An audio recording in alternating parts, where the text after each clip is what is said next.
so much to try and make us understand that hadith of the verse of the Quran. So based on this again, what I believe that the hadith is authentic, and even the age of 6 and 9 is authentic, and how to justify that.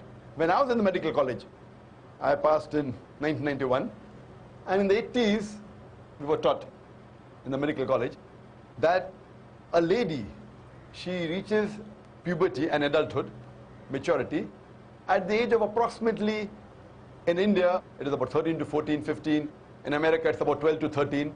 And the age factor of the puberty keeps on changing depending upon the atmosphere, depending upon the surrounding, depending upon the diet, depending upon the climate.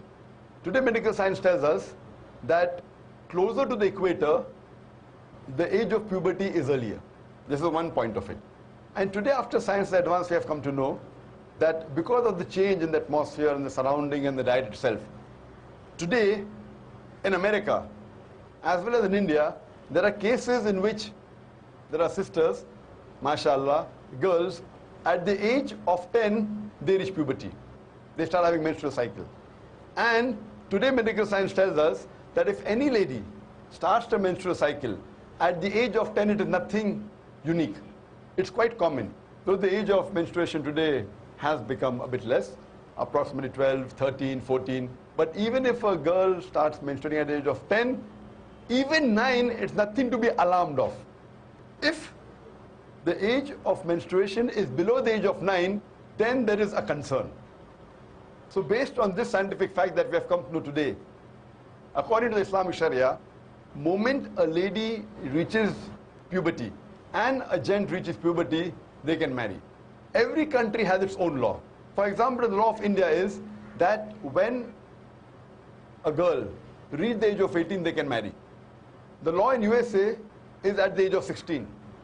The law in Indonesia is 19.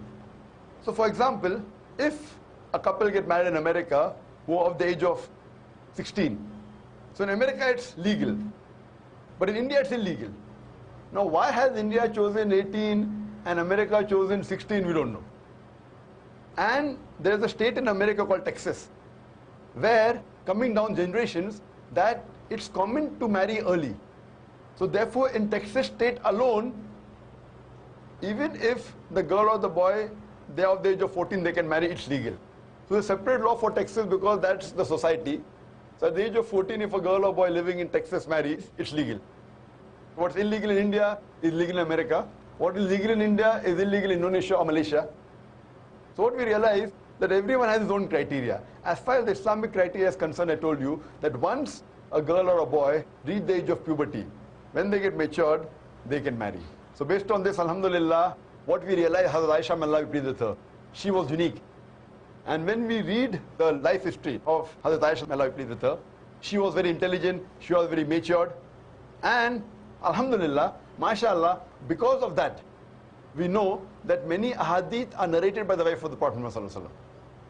There are some people who say, that's fine, she could have waited for another 10 years and then got married.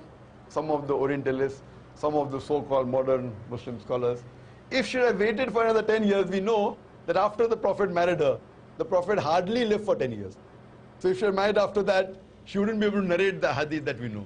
So because she was intelligent, she was matured enough, alhamdulillah, I feel medically and scientifically and Islamically, a marriage consummated at the age of 9, once a lady is matured, it's perfectly fine, alhamdulillah.